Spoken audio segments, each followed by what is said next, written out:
good or some pleasure. Such friendships, therefore, are easily dissolved, the objects of them not remaining in a similar condition. For if they are no longer delectable or useful, they cease to be beloved.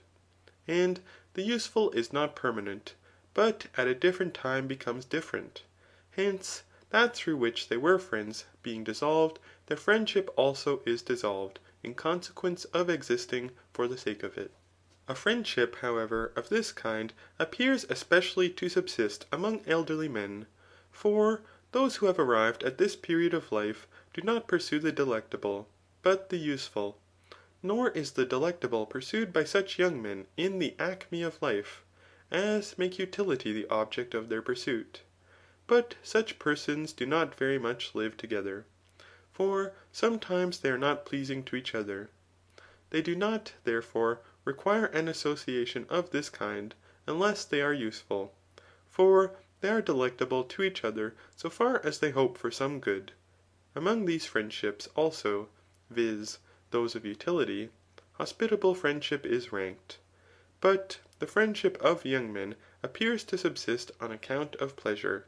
For they live according to passion, and especially pursue that which is delectable to them, and that which is present. In consequence of the mutation of age, however, other things become delectable, on which account they rapidly become and cease to be friends. For their friendship is changed, together with that which is delectable. But the mutation of such a pleasure is rapid. Young men also are amorous, for much of the amatory propensity subsists according to passion, and on account of pleasure. Hence they love, and rapidly cease to love, frequently changing in the same day. They wish, however, to spend the day with each other, and to live together, for thus they obtain what friendship requires. The friendship, however, of good men, and of those who are similar in virtue, is perfect. For they similarly wish well to each other, so far as they are good, but they are good of themselves. But those who wish well to their friends for their sake, are especially friends, for they are thus affected towards them on their own account, i.e. personally, and not from accident. The friendship, therefore, of these remains as long as they are good men. But virtue is stable, and each of these is simply good, and good to his friend. For good men are simply good, and are useful to each other.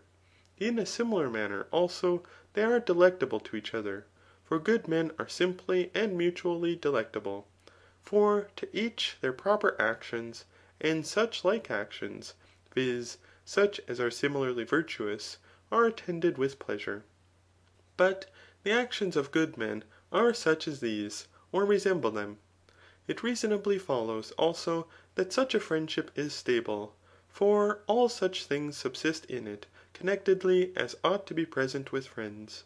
For all friendship is on account of good, or on account of pleasure, either simply, or to him who loves, and this according to a certain similitude. But in this friendship, i.e. in the friendship founded on virtue, all the above mentioned particulars are essentially inherent, since in this all the rest are similar, and that which is simply good is also simply delectable. These things, however, are especially lovely, and in these the most excellent love and friendship principally subsist. But it is likely that such friendships are rare, for persons of this description are few. Farther still, virtuous friendship requires time and custom. For according to the proverb, it is not possible for men to know each other until they have eaten a peck of salt together. Nor is it proper for one person to become intimate with, or a friend to another, till he appears to be amiable to him, and worthy of belief.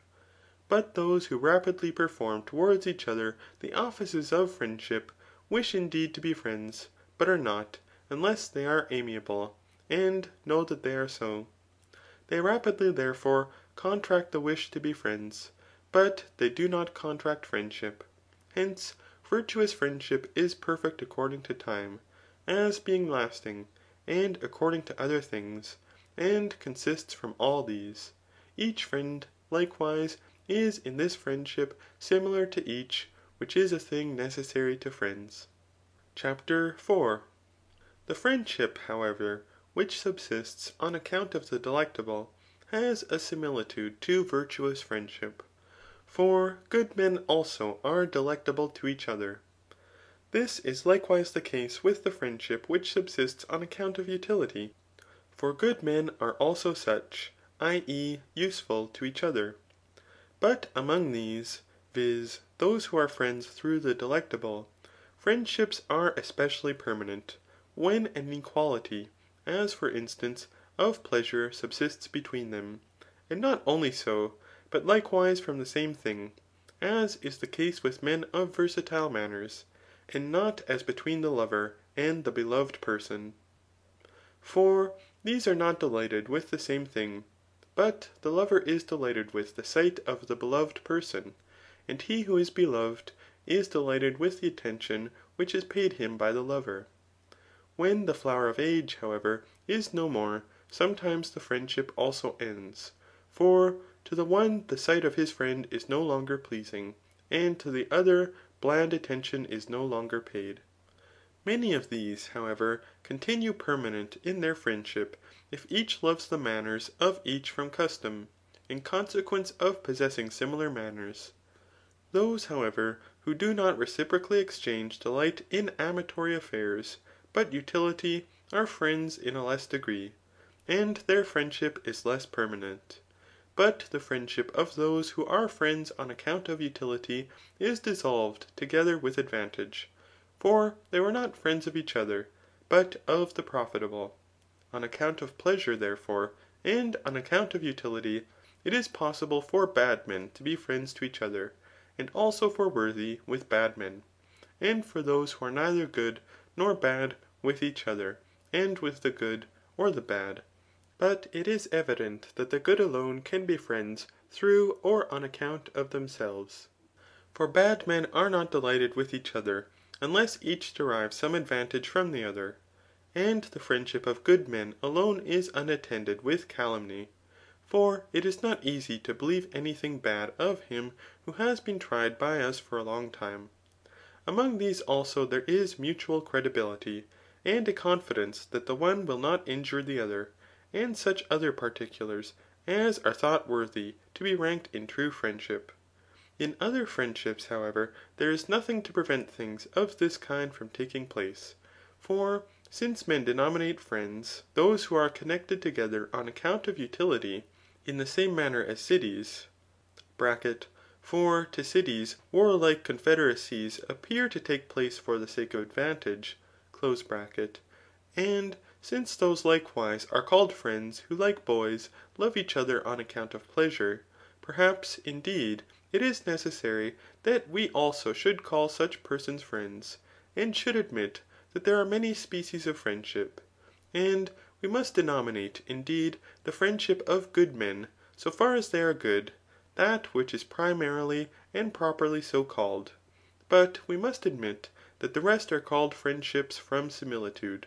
For they are friends, so far as there is something good and similar among them, since the delectable is something good to the lovers of pleasure.